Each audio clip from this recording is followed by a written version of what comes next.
Hello, and welcome to the Ride a String podcast. I'm Kevin Sluter. And I'm Matt Moreno.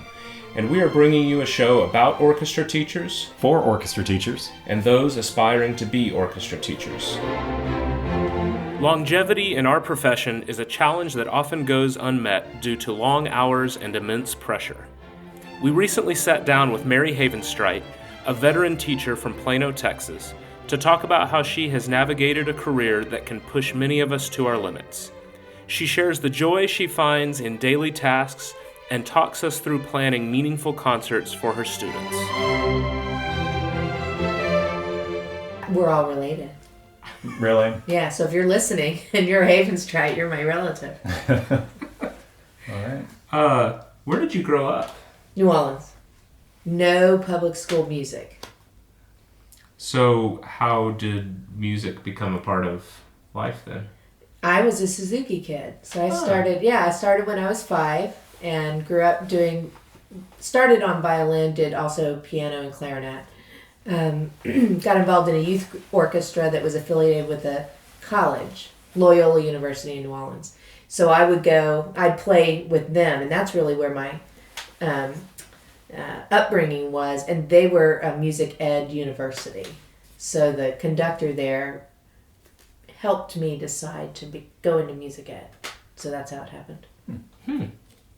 So what year of teaching is this now? That's always a hard question. Let's see if we can... I think it's 18. Yeah. Because I took 5 years off and I've been teaching since 93. Can we do quick math? 18, that's 7. 18 and 7 is 25 minus 5. Oh, 20 years. You're in year 20 now? Yeah. Oh. Wow. Yeah. Yeah. Feels like 18. I'm at 12 and I still am getting it mixed up even at 12. I keep everything, especially at different campuses, like, okay, I was at this one for 4, this one. That's gotta be, I can't ever remember the year I started. Right. Well, I know when I started because it was between my first 2 kids. And this is how many years at Robinson? No, that's a tougher question for me. I think I've been there 15 years. Okay. Like 2003 sounds right. 15 years. Yeah. Yeah. I'm not sure. I don't keep up with that. That's like not my primary linear time. Sure. Time in general. Not my thing. Well, okay, and this is something that, for me, being in year 12, it comes up in my mind sometimes. I'm curious what other people have experienced. Was there ever a point you came to where you felt you might change professions, or at least questioned if you would continue doing this? I don't know if it was in that 5 years or, Well, 2 times. One before I became a teacher. So after my undergrad, I went on to my master's degree with the intention of not teaching. I wanted to be a performer. And a circumstance, I had a baby, I needed to get a job, I had a music ed degree, so I got a job in teaching, and within the first 5 days, I realized this is what I want to do with my life. So it was immediate, I was hooked immediately, but I didn't intend to do it. And then again, at 5 years, I actually quit. And I was not taking a hiatus. I quit teaching and never intended to do it again. And I can speak about like what was going on at that time and the stressors in my life that caused me to want to quit, because I'm sure that that's a common theme. And I started practicing heavily and taking lessons and doing auditions. I still had that I want to play bug. And I did that for about 5 years, and meanwhile had a 3rd child. And then again, life happened. And so I went back to teaching 5 years later. My husband ended up losing his job. He got laid off. And so for about a year, we lived off private lessons and get my gigs and whatever he could pick up at just little, deli jobs or things like that. And that was stressful. And so he got another job, but I decided I never wanted to be in that situation again. So I went back to teaching. And once again, within the first week, I was like, oh yeah, I love this. I forgot. So was there an active choice to change how you do things in order to be happier or add stamina for it? Yes. Couple of things that I think now is a good time to talk about. Well, why did I quit in the first place? I quit for two reasons. I taught for 4 years in middle school. And I remember once, or not once, but I can remember the feeling of teaching, and I would almost disassociate. I would be going through the motions of teaching, but my mind would be elsewhere. And I realized that I wasn't doing my students any good when I wasn't, actively and 100% invested in what they were doing. And so I diagnosed the problem as, I need to be playing higher level music, more difficult music. That'll solve this problem I assumed was boredom. And maybe it was, but more like I was boring. So I took a job at Jasper High School. The second year it was open, and I was immediately involved in much higher level repertoire, and noticed early on in that year that my attitude, my feeling of the job being mundane, that all of that remained, and it hadn't changed at all based on the level of music. And I also found over the years, I was very young when I started, 23, so now I'm 28. At this point I was 28, and I had a real hard time dealing with the parent influence. In our district, the parent feedback is how shall we say it? It's generous and emphatic. And when I was young, I didn't know how to navigate that. And so anytime I had an interaction with parents, I got stressed out. And so by the end of my 5 years, that was one of the major reasons I quit teaching, was because I loved being with the kids, but all the other stuff that was going on outside of the kids was so negative and stressful that I didn't, I no longer wanted to do it. It overshadowed anything positive about teaching. And then I also recognized that it was not fair to the kids for me to stay teaching if I was feeling bored or stressed out about it. So what actually happened is I bought a house, I signed on the house, and then I went to school the same day and resigned. Once we had the house, I resigned that day. Was that at Jasper? At Jasper. Mm-hmm. Yeah. So I always felt that you should stay at least 3 years in any job, but I just felt like I wasn't the right teacher for that position. And I stayed home for 5 years and loved being at home.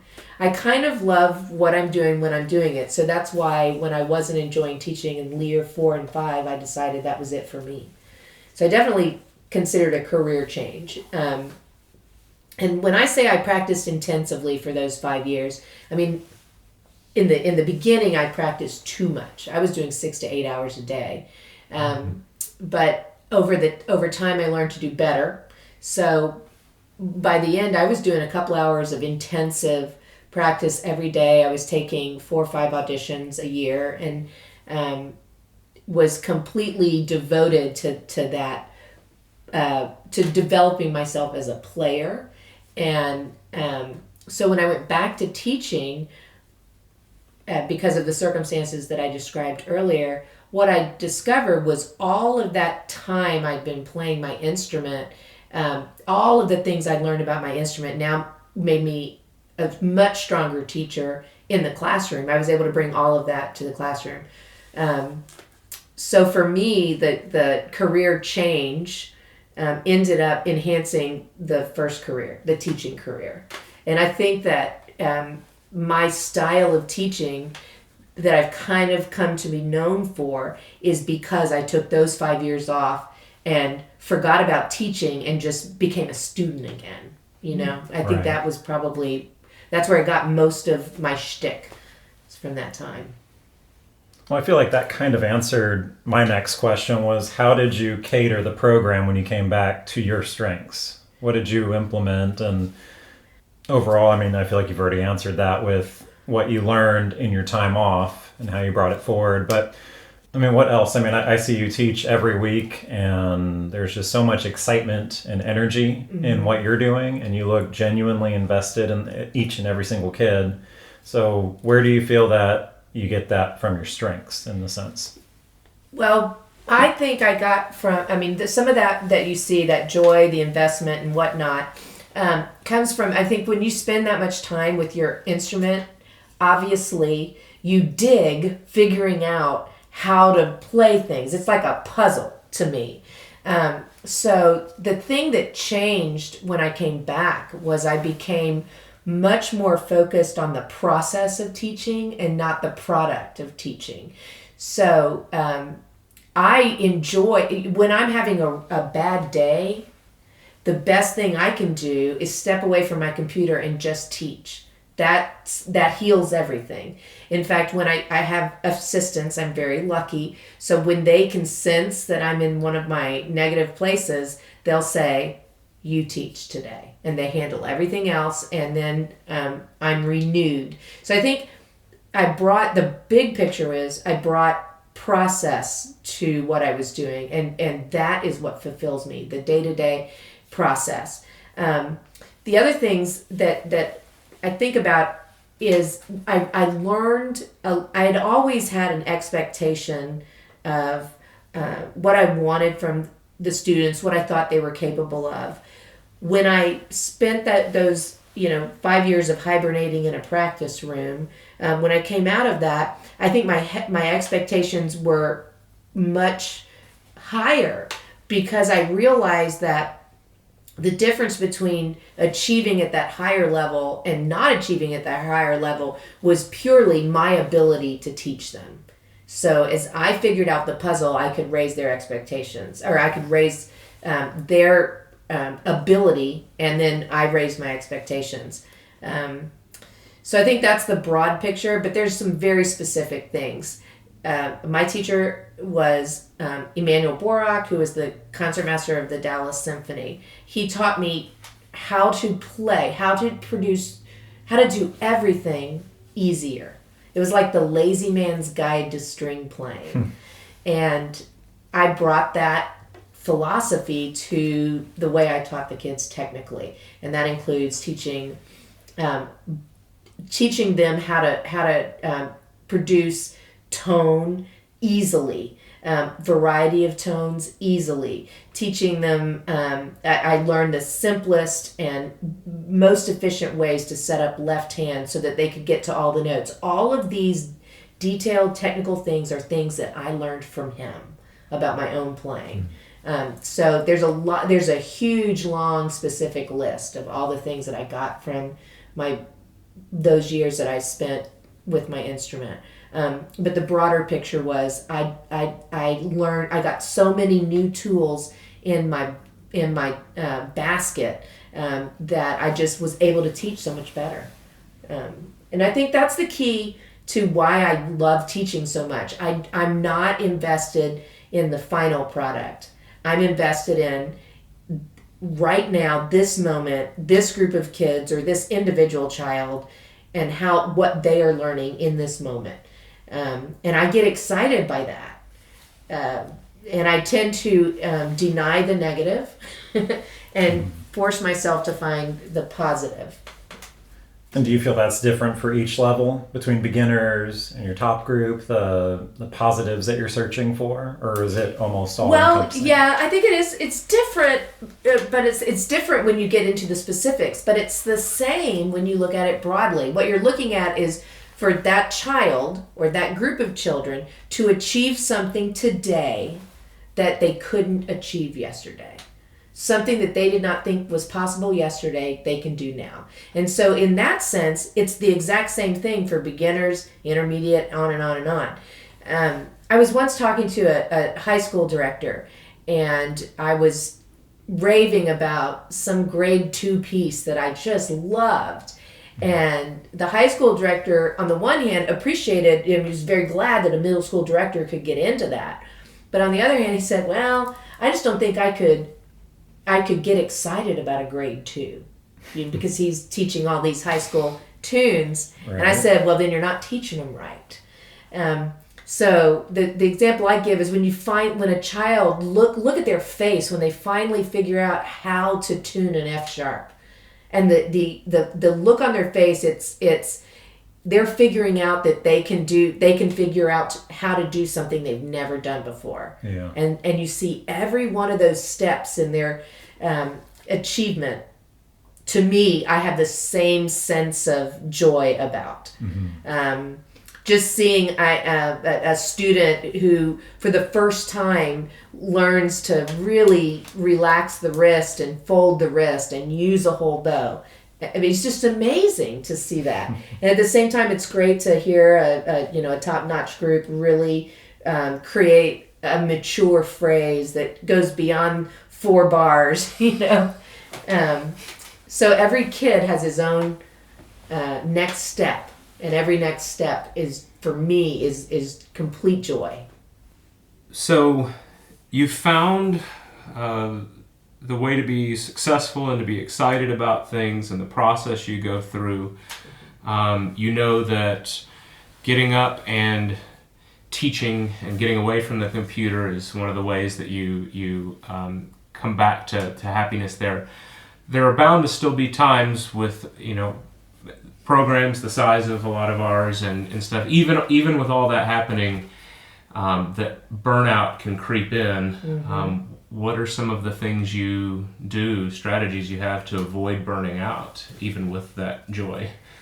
Well, I'll tell you what, I live by sayings, these little sayings that are mantras, and they help me a lot. One is, when I'm feeling frustrated, and even though we're not supposed to, sometimes we just get mad at them.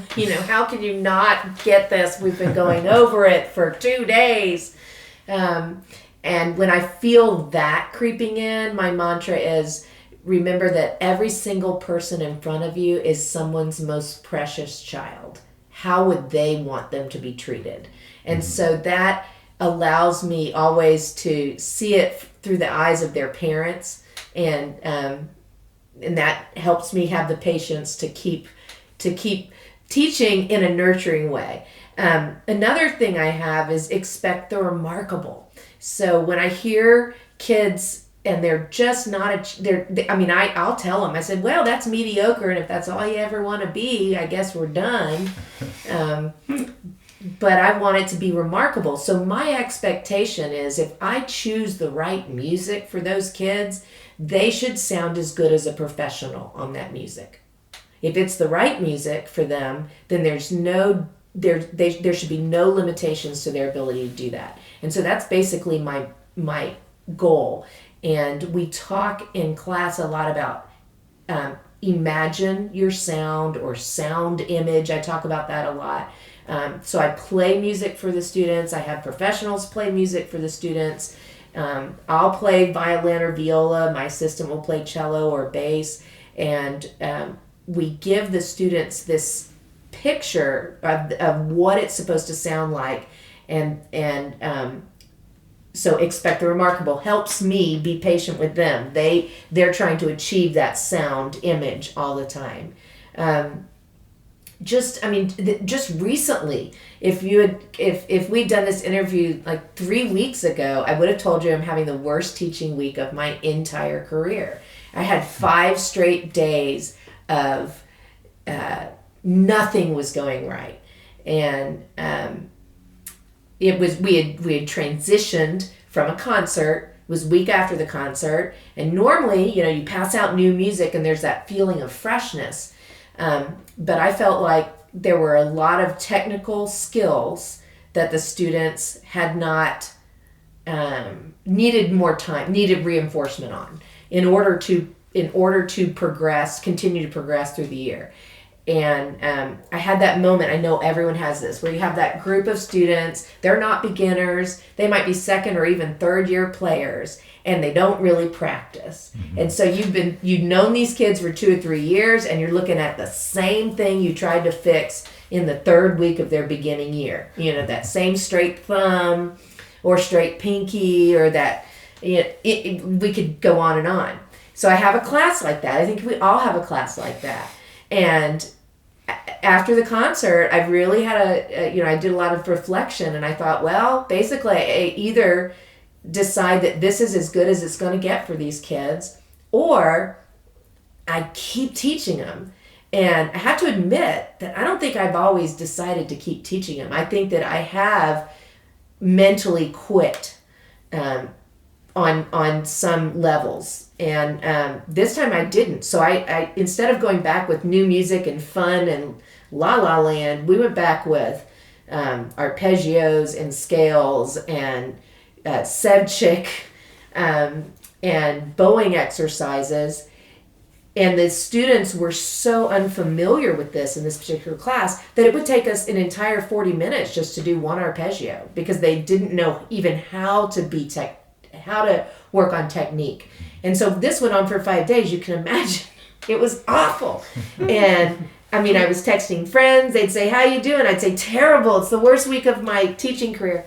Well, then Monday came of the next week, and the kids had begun to gel. The technique was working. And so they started to sound better. They started to have new skills. They all of a sudden, all the smiles returned on their faces and on mine, because what I discovered upon reflection is technique is tough.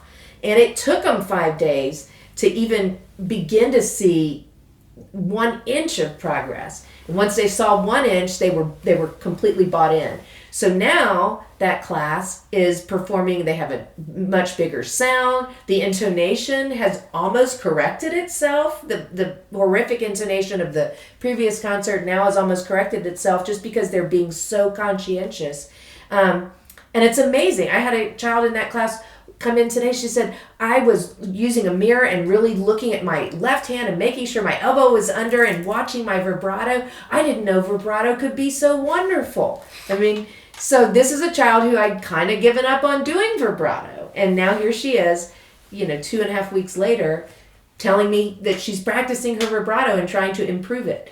So the reason I tell that long story is to say, even in my dark moments, now that I've taught for 20 years, I'm glad we figured that out. Now that I've taught for that long, I just rely on history and my knowledge of students. My knowledge is they're in your class, they want to be there. Even if they don't practice, they still want to be great. And so if you continue to give them those tools, they're going to accept them, and they're going to become great at their own pace. And I think I kind of needed to be reminded of that. I struggled those 5 days. I thought, this is totally wrong. I can't teach this way. And the truth was, I just needed to give them some buffer time. And now they're progressing. So again, that goes back to enjoy the process. And in this case, I think the process was I was not prepared for the length of time that process was going to take. Normally for me, it's like 40 minutes and we see change. Mm-hmm. And this was 5 days. I can imagine there was some part of you feeling unsettled, not getting to focus on music. Absolutely. Getting ready for the next concert. Not getting to focus on music, or when we went to the music, all the technique fell away. We couldn't retain it, And it's hard. I had some tears. There were students who felt browbeaten by me, and I had to pull them into my office and say, "No, I'm not quitting on you. We can fix this, and it's not easy, and just stick with me." Okay, so if you can't think about 5 things about your bow hand, this week let's just focus on your thumb. Just curve it every time you play. And once they realize that I'm there for them, and they realize I'm not browbeating them, they worked on that thumb. Now we have kids just showing up in the mornings to work on technique. They're not coming in to play their songs. They're like, "I really need to work on my vibrato," or "I'm having trouble shifting." So, I mean, that's a huge payoff. And that's a transition that's happened in this last 3 weeks since my worst week of my career. So. Well, I think, for me at the high school level, there's always going to be a sub-non or a sub-non B. And, you were talking about 5 days, and I think of a group I had, it was either last year or the year before, where I felt like that 5 days was represented over a 3 or 4 month period of time. Just getting every single violinist in the program to know where to place their bow to make a good sound on the E string. I was determined. It's like, we are not going to sound strong in our viola, cello, bass, and then our first violins can't make a good sound on the E string. And so, it was every single day, I need you closer to the bridge than to your fingerboard. I need you to pull that bow faster. I need you to do this. I need you to do this. And I got sick of hearing myself say it, and I know they were tired of me. But we get to that final concert of the year, and we're preparing on a piece, and I look over, and unprompted, there's their bow in the right place, making a good sound, it was 6-7 months of just day in, day out, and see, for me, sometimes I don't mind. When we have 90-minute class periods, I'd be fine going in every day and just working technique for 90 minutes. I would love it. The kids would mutiny, but I sometimes have to actually remind myself of the opposite. Like, we need to get to the pieces, right, or we're not going to be ready for a concert. But, I like to think in terms of one thing at a time, but do that one thing and relate it to every single thing you're doing in that class period. So like the one thing at a time for me right now in that class is bow amount, bow placement, bow amount. They kind of go together. So that I consider that one thing. Because this is the class, you say put your bow at the frog, and half of them don't. And I was looking at them and go, why is your bow not, what are you thinking about if you're not doing that one thing? And finally the students, what I realized is they're thinking about the other 15 things I might have said yesterday. And so once I got once I told them, let's just do this one thing. Let's just get the bowing correct, the amount and the placement. They began to focus on that one thing. And so I think defining what you're looking for yourself, and then letting the kids in on the joke so that they know what you're looking for is very helpful. Another thing I do, if I have a rubric for my tests, and if students can do everything on that rubric and they still don't sound good, then I have to change what I'm doing. Then there's something I'm not teaching them. I've heard teachers say things like, I know what a 70 sounds like, or I know what an 80 sounds like. So they're real arbitrary with their grading, and I'm not. I look exactly at the rubric and I find where that child is in every category. And if they're ostensibly in a good place in all the categories, it doesn't matter if they don't sound good. If they're doing what I told them, which is on the rubric, they get a good grade. And then I go back and figure out what I'm not teaching and change the rubric, change my expectations. But I think it's really important to assess how you're teaching. If kids don't sound good, it's your fault. And that may sound like a lot of pressure, but to me, that's the game. That's the Rubik's Cube. If they don't sound good, it's your fault, which means you only have to change one thing, you. And that part of that is, for me, what makes it day in, day out so exciting. When you get good at fixing it, you get good at changing, right. So tell us about the big picture you instill for the students with concerts. I mean, we know that every middle schooler looks forward to the spring concert because they're wondering what you're cooking up. Yeah. How do you get them to see that big picture for every concert? Well, I'll say it this way. I'm very open with my kids. So I create these concert images, and basically I plant a seed at the beginning of the year, and that's the concert theme. But I don't have the whole thing figured out at the beginning of the year. I just have a concert theme and a t-shirt design. That's basically all I've got.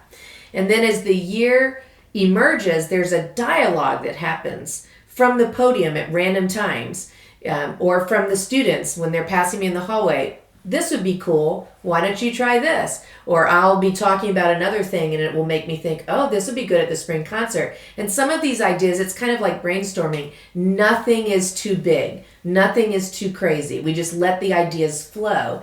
And so by the end of the year, the concert has kind of created itself through this year-long dialogue between the students and myself. So I think that's why the kids are so bought in, because they are really part of creating it. It's their ideas that are just that I put into action. So for the audience, could you tell us some of the themes that you've ended up with? Yeah, I'm a big theme concert girl just for spring concert, but I love it. My first was a decade concert. And each orchestra did a different decade and dressed in that decade. My favorite decade that we did the 50s. So all the kids dressed in black, white, gray, or a touch of pink. So they looked, I wanted them to look like a black and white movie with, so that was cool.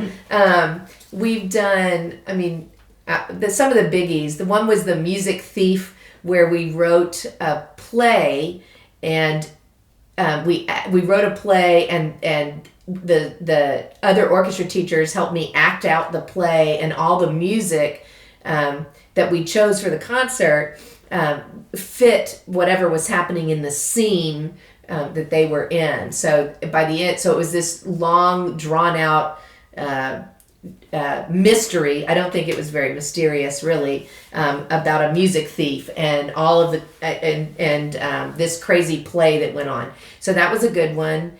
I'm trying to remember. There was the Beatles. Yeah, I was just thinking. We were the band. Yeah. Beatles Under the Sea. Beatles Under the Sea. So this started as a Beatles.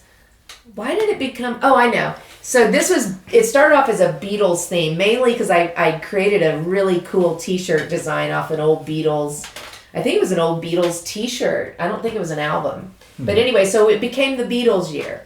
And as I began to, and I have a kind of a comrade in arms, there's a theater guy that helps me out, and he and I will get together and kind of brainstorm ideas. And for some reason, we were chatting, and he happened to mention that he had a giant Little Mermaid set that would completely transform the proscenium on the stage.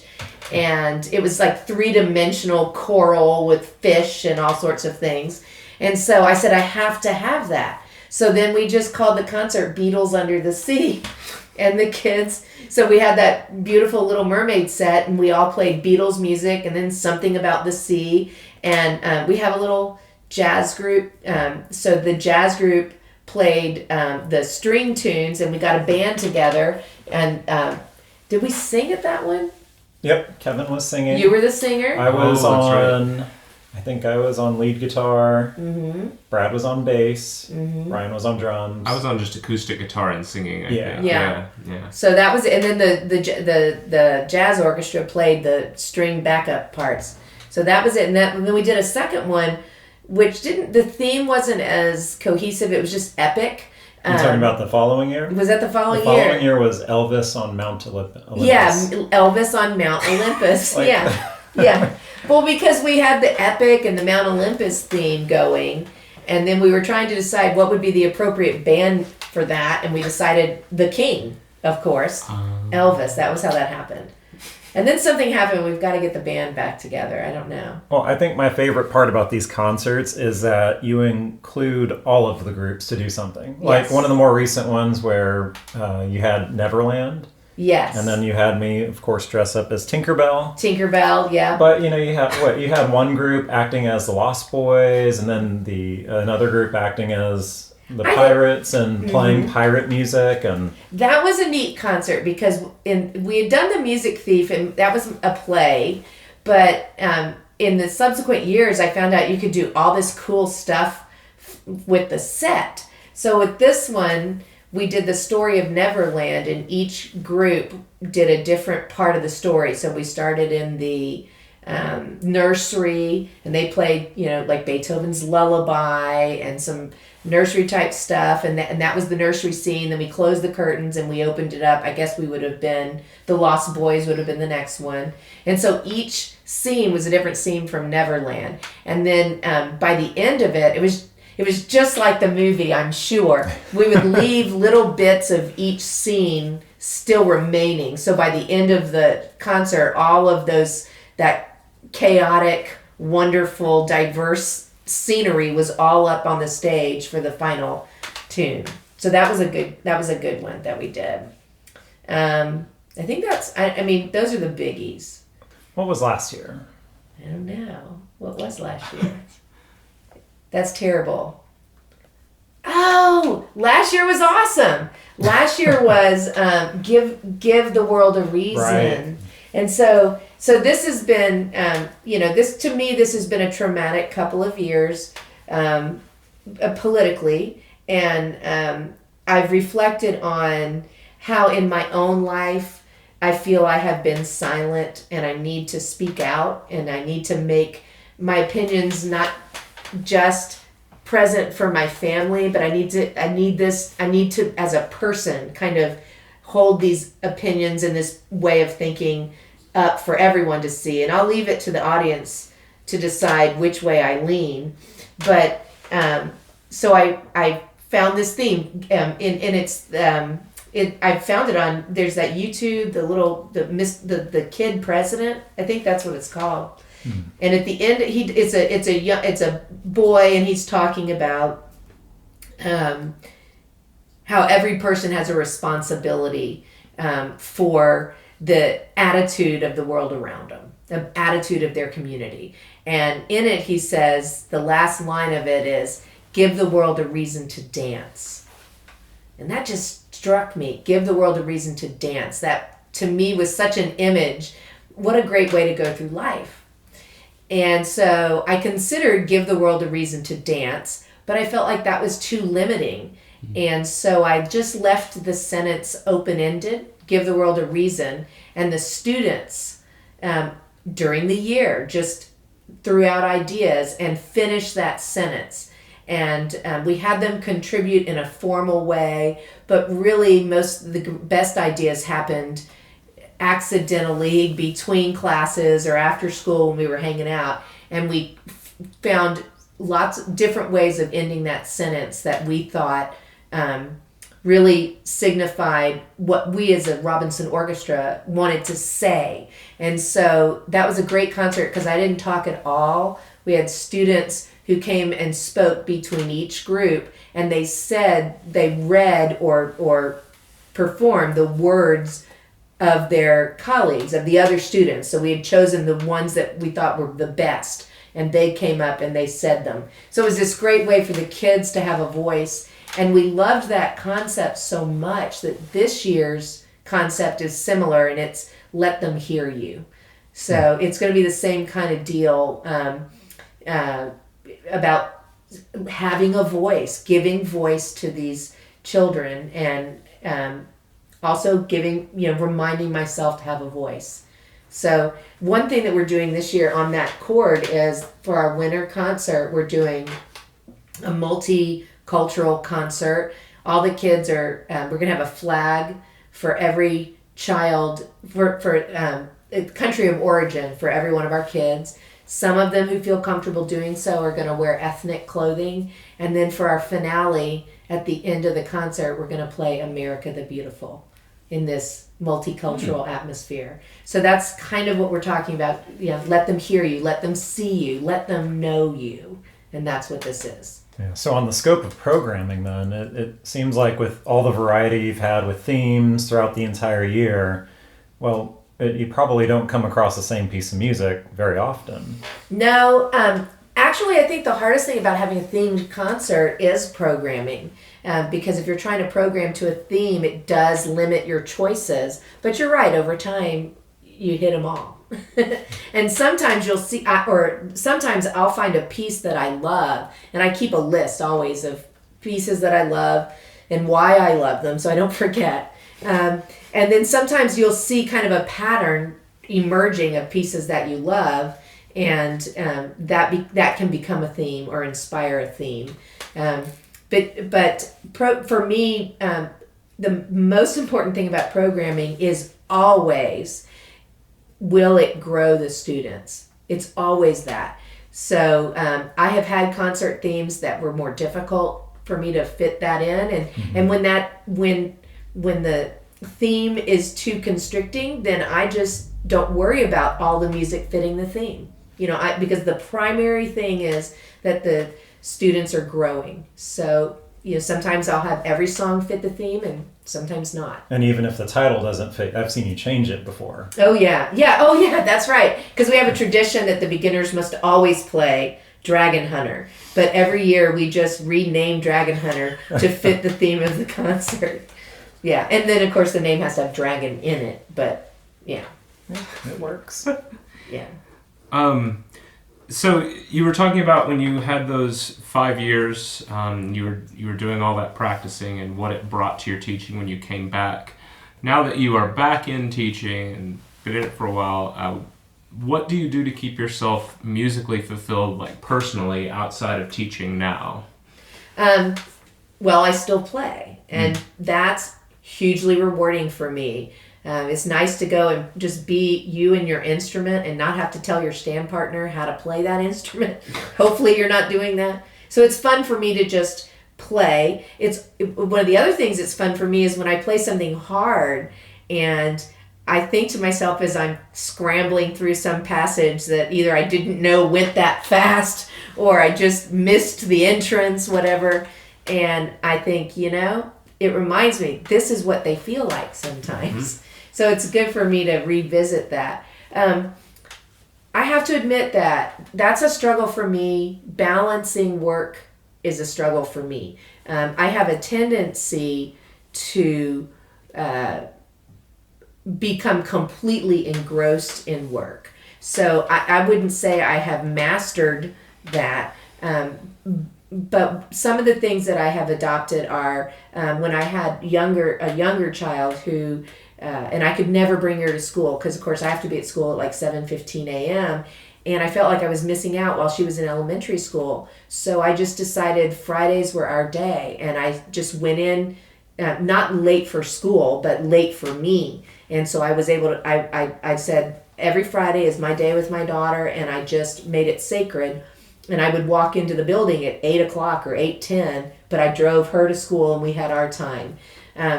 Other things that I've done, and because I have, by the way, my entire career I've had children. I had a child who was 10 months old when I started, and I still have a child at home right now. So I've always had kids, and some of the most important things for me have been to focus on the kids.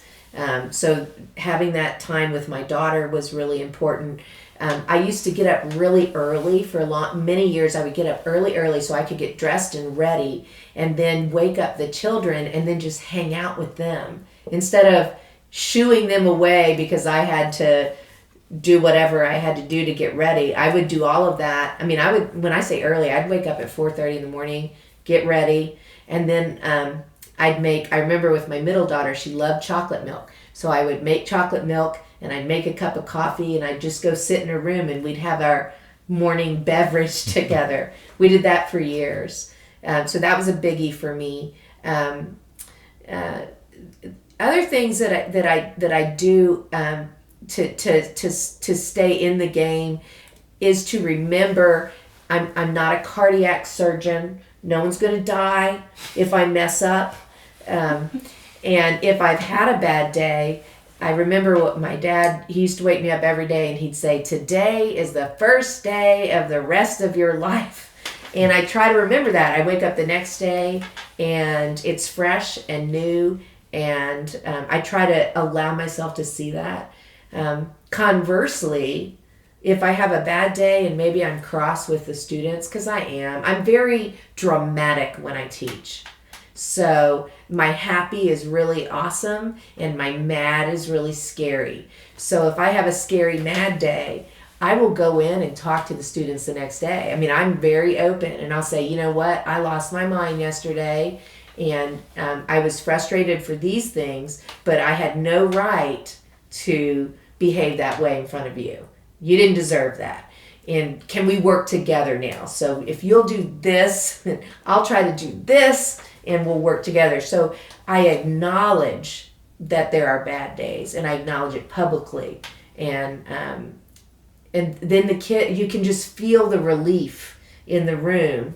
The kids will, that's all they want, is to know you're a human. You didn't really mean to be so mean.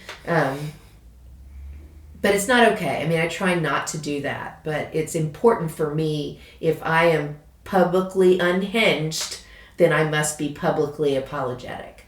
Those aren't private moments. I think it's really important for the sake of the relationship you're building with the kids is to let them know when you're in the wrong. Yes. Absolutely. Yes. Yeah. And relationship.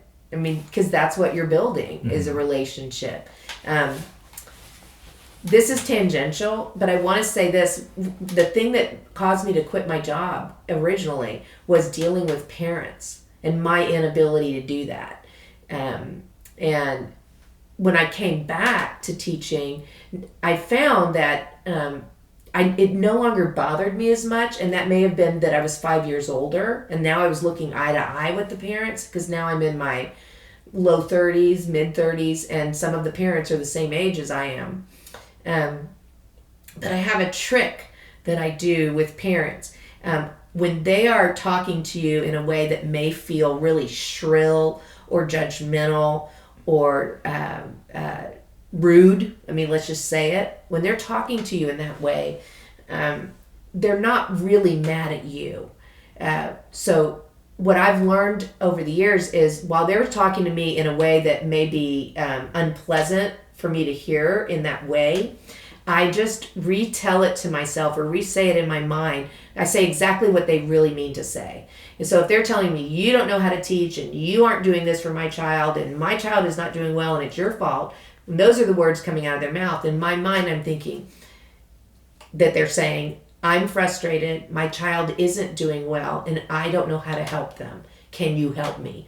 And so I respond not to the words that they say, but to what they're really trying to tell me, what they're really feeling. And it's amazing if you just don't engage in the rhetoric and you just deal with this person loves their child, and conversely, I'm invested in their child. We're both invested. Help the kid. If you focus on that, it completely dissolves the negativity. I can't tell you how many times I've had parents march into my office to, dress me down, and they leave with a hug because they understand that I'm just there for their kid, and together we can solve this issue. And that I also acknowledge this is orchestra, and this is my vehicle to help this kid through life, learn about life, but nothing about my class is life or death. Nothing about my class is inflexible. Everything can be solved. And that's another one of my mottos. There's always a solution. Just tell yourself that. And then be at peace, even if you don't know the solution right now. It's coming. Yeah. Was there anything else you want to talk about? Well, I remember once when my teacher, Mr. Borak, came and worked with my students. And first when I called him, he was a little taken aback that I was asking him to come to a middle school. And I told him what we were playing, and he said, well, can they play it? And I said, well, I think so. I think they're okay. So he came, and like I said, this was really something he had never done before, to walk into a public school environment. I was embarrassed. Bells were going off. There were crowds of kids all around him. And this was obviously not his normal environment. And in the middle of the session with my students, he looked over at me and he said, this is so fun. And I loved that. And then at the very end, like now, you're saying, do I have any thoughts? And I said to him, well, class is about to be over. Do you have any thoughts you want to share with the kids? And he looked at him and he said, express your joy. And I think that says it all. Well, One of the things we've been doing with everybody we interview is something we've been calling Ask an Orchestra Director. Okay. We sent I'm nervous. We sent you a Google form that you sent to your kids, and we had them ask questions of you. We got, I don't know, I didn't see the full list. How many do you think you pulled from? It was like well over 40 submissions. Oh, wow. From your Okay. students. So one of the kids asked, how do you strive to have a positive attitude even after we play not so well? Again, I'm not focused on the product, but the process. So yeah, I had one time we tried to play Away in the Manger, and half the group forgot to repeat. So the second time through the phrase, we only heard the accompaniment, no melody. That was obviously a little bit of a disaster. But then I thought, wow, but that accompaniment was kind of cool. So anyway, I always try to focus on what did they learn, what did they do last night, regardless of the outcome of that piece. And I'm talking last night, I'm referring to a concert. So what did they do at the concert that they couldn't have done a month ago? And if it's a day when they don't sound good, I think, what did they do today that they couldn't do yesterday? So I'm happy about everything. Maybe a student playing a fourth finger too high. That's great. That means now they can play it in tune, because it just has to be a little lower than that. So I try to find something to cling on to. Is it easy to be an orchestra director? What is the hardest part of teaching middle school orchestra? Is it easy to be in middle school? No. I will say that right now. It's not an easy gig. And the hardest thing, I think stamina. The hardest thing is teaching on your feet, bell to bell, 7 of 8 periods a day. That's the hardest thing. Did you name your violin? I did, and it's a dumb name, and I'm not saying it. Okay. I don't like it. I was too little. Okay, so then why didn't you play the cello? Okay, I have a real story. I didn't play the cello because I don't pay attention in class. I'm that kid. So they were showing us all the instruments, and they had a small violin and a small cello and a whatnot, and I was not paying attention. So I saw that you played the violin on your shoulder, and then I was probably talking to my best friend Sally when they mentioned how to play the cello. So Sally and I, we walked home from kindergarten. That's how long ago it was. You still did that. On our way home from kindergarten that day, we decided which instrument we were going to ask our parents if we could play. And I said, well, obviously it can't be the cello because we can't fit that on our shoulder. So that is why I'm a violinist today, because I was talking when they demonstrated the cello. Well, it worked out. It did. You can probably guess who this is from. Who do you like more? Oistrakh, Heifetz, Menuhin, or Perlman? The great debate needs to be settled. Oistrakh, number 1, because he has the flash of Heifetz, the hands of Itzhak Perlman, but this finesse and this refinement that is only Oistrakh. To me, he's the gold standard. I would love to have Itzhak Perlman's gigantic hands, though. But besides directing orchestra, what other activities do you enjoy with immature middle school students? Painting, making sets, creating ridiculous concerts out of nothing, crafts. I once had a student, I mentioned how nice it would be to have 1,000 cranes because I just heard the story of the 1,000 cranes. And so she made me 1,000 cranes and meanwhile taught me how to do it. And so we would do that every day together, making cranes. I love learning things from middle school students. When I graduated from undergraduate, cut and paste still meant cutting and pasting. So you literally typed out your paper with space and cut your stuff. And everything I've learned about a computer has been taught to me by a middle school kid. Yeah? Yeah, and I'm pretty good at computers now. Because they're smart. Yeah. We'll close off with this one. What's your favorite Cajun food you like to eat? Oh, my favorite Cajun food. Well, I mean, I think I'm going to disappoint, the fans. I just love myself a good old shrimp po' boy. I mean, to me, that's the essence of what I like. But if I had to pick something a little bit more Cajun, it would definitely be jambalaya. Because a little more spicy, a little more flavor. Kind of like the way I teach orchestra. Well, even at the risk of covering ground that you might have already covered, there are going to be people listening to this that are potentially, I have my students, when I told them I was doing this, they were really interested. So there's going to be students that might be going into music education. There's going to be people in college for it right now. There's going to be people that just got out or in their first year or at somewhere in the middle like us.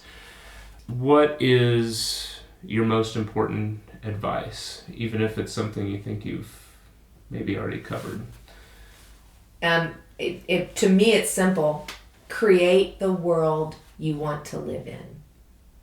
Create the environment you want to be in. Be the person you want to hang out with. And that's why I think this is the greatest job on the planet, because that's exactly what each teacher is able to do. Your classroom is your whole world, and you create that environment. And my world is very colorful and a little bit noisy, and it's full of surprises. And that's because that's what that's the way I want to live. Other people's world is organized and the walls are clear and they're focused wholly and solely on the music, because that's the way they want to live.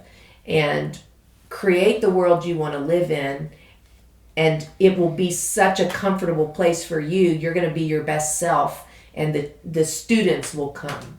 But I think that's just a life skill. Create the world you want to live in. If you don't like it, change it. I bet you colored outside the lines when you were growing up. No. No? No. Feels that way.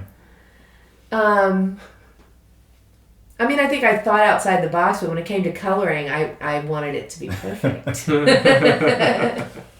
Yeah, no, I was a perfect. I would color, and then I would do a dark edge of that color around the line. Ooh. So to obscure the line, but it was in the lines. Yeah.